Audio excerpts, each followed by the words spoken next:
नमस्कार दोस्तों, आप देख रहे हैं नव भारत दृष्टि, जहां हम लाते हैं देश दुनिया की बड़ी खबरें लेकिन थोड़े अलग अंदाज, दिल से और आपके लिए। आज हम बात करने जा रहे हैं एक ऐसी खबर जिसका इंतजार लाखों लोगों को था। आ गया है 8वां केंद्रीय वेतन आयोग।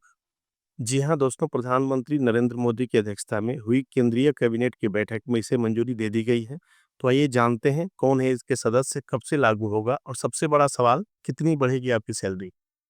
वीडियो को पूरा जरूर देखिएगा क्योंकि बीच में है कुछ ऐसे पॉइंट्स जो आपके दिल को सुकून देंगे। और हाँ, लाइक शेयर और सब्सक्राइब जरूर करिएगा ताकि ऐसी ही बड़ी अपडेट्स आपको मिलती रहे। दोस्तों, जैसा कि हम जानते हैं, हर 10 साल के बाद केंद्र सरकार बनाती है नया वेतन आयोग, ताकि सरकारी कर्मचारी की सैलरी और पेंशन को महंगाई और आर्थिक हालात के हिसाब से अपडेट किया जा सके। अब बारी है 8वें वेतन आयोग की और इसकी घोषणा हो चुकी है। आयोग में कौन कौन है?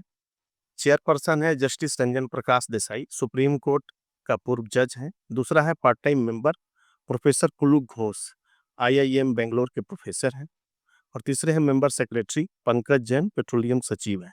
तीनों ही बेहद अनुभवी और समझदार अधिकारी हैं, जिन पर सरकार ने भरोसा जताया है ताकि देश के 50 लाख सरकारी कर्मचारी और 69 लाख पेंशनर को मिले एक न्याय संगत वेतन संरचना।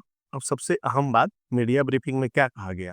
दोस्तों, इस फैसले के बाद केंद्रीय मंत्री अश्विनी वैष्णव ने मीडिया को संबोधित करते हुए बताया कि 8वें वेतन आयोग के टर्म्स ऑफ रेफरेंस को अंतिम रूप दे दिया गया है। उन्होंने कहा, सरकार ने आयोग को पूरी स्वतंत्रता दी है ताकि यह देश की आर्थिक स्थिति, कर्मचारियों की जरूरतों और भविष्य की स्थिरता को ध्यान में रखते हुए संतुलित और व्यवहारिक सिफारिशें दे सकें।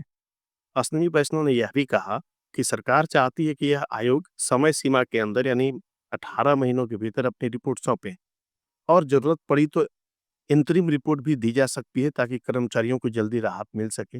अब बात करते हैं सबसे बड़े सवाल की, कब से लागू होगा और कितना बढ़ेगा वेतन। आयोग की सिफारिशें 1 जनवरी 2025 से लागू होने की उम्मीद है, यानी नए साल की शुरुआत सरकारी कर्मचारियों के लिए होगी एक नया शानदार गिफ्ट के साथ। मीडिया रिपोर्ट्स और प्रारंभिक अनुमानों के अनुसार वेतन में 30 से 34% तक की बढ़ोतरी हो सकती है। मतलब अगर आपकी बेसिक सैलरी 50,000 है तो अब बढ़कर 65 से 67,000 तक पहुंच सकती है। और इतना ही नहीं, अलाउंसेस, पेंशन और ग्रेचुटी में भी अच्छे खासे बदलाव की उम्मीद की जा सकती है। अब जानिए कि आयोग किन बातों पर ध्यान देगा। पहला, देश की मौजूदा आर्थिक स्थिति और वित्तीय अनुशासन। दूसरा, विकास और जन कल्याण योजनाओं के लिए फंड की जरूरतें। तीसरा, पेंशन योजना का बढ़ता बोझ और उसे टिकाऊ बनाना। चौथा, राज्य सरकारों पर पड़ने वाले वित्तीय प्रभाव। पांचवा, और साथ ही प्राइवेट सेक्टर और पब्लिक सेक्टर में वेतन संरचना की तुलना। यानी आयोग सिर्फ सैलरी नहीं बढ़ाएगा बल्कि पूरे वेतन ढांचे को बदलने की तैयारी है ताकि सरकारी नौकरी फिर से बने सबसे आकर्षक करियर अवसर। थोड़ा इतिहास भी जान लेते हैं। पहला वेतन आयोग 1946 में बना था और तब से लेकर अब तक हर आयोग ने देश में करोड़ों लोगों की जिंदगी बदली है। 7वें वेतन आयोग की सिफारिशें 2016 में लागू हुई थी और अब 10 साल बाद 8वां आयोग फिर से नए बदलाव लेकर आने वाला है।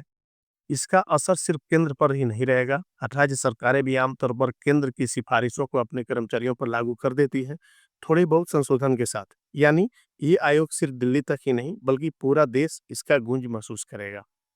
तो दोस्तों, अगर आप भी केंद्र सरकार के कर्मचारी हैं या किसी सरकारी पेंशन और परिवार से आते हैं तो आने वाला साल आपके लिए खुशियों से भरा होने वाला है। आपको क्या लगता है, 30% बढ़ोतरी काफी है या सरकार को और ज्यादा करना चाहिए?